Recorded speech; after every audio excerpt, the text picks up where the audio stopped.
جب خلیفہ وقت عدالت میں اپنے غلام کے برابر کھڑے ہوئے۔ بھائیو ذرا سوچو، اگر آج کوئی بڑا آدمی اپنے غلام کے ساتھ قاضی کے سامنے جا بیٹھے تو دنیا کیا کہے گی؟ ایک دن مدینہ میں عمر رضی اللہ تعالیٰ عنہ اور ان کے غلام کے درمیان بحث ہو گئی۔ غلام نے کہا، اے امیر المؤمنین، میرے ساتھ انصاف کیجئے۔ حضرت عمر رضی اللہ تعالیٰ عنہ نے فرمایا، چلو قاضی کے پاس چلتے ہیں۔ دونوں پہنچے قاضی زید بن ثابت رضی اللہ تعالیٰ عنہ کے پاس۔ قاضی زید بن ثابت رضی اللہ تعالیٰ عنہ نے دیکھا، امیر المؤمنین آپ یہاں؟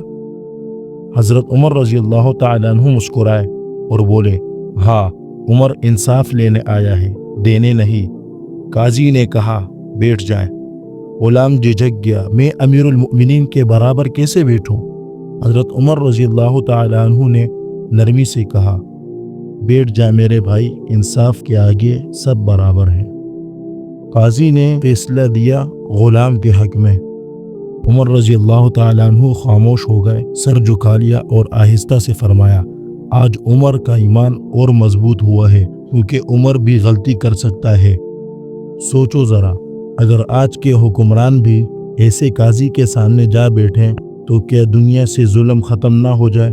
کمنٹ میں ضرور بتائیے۔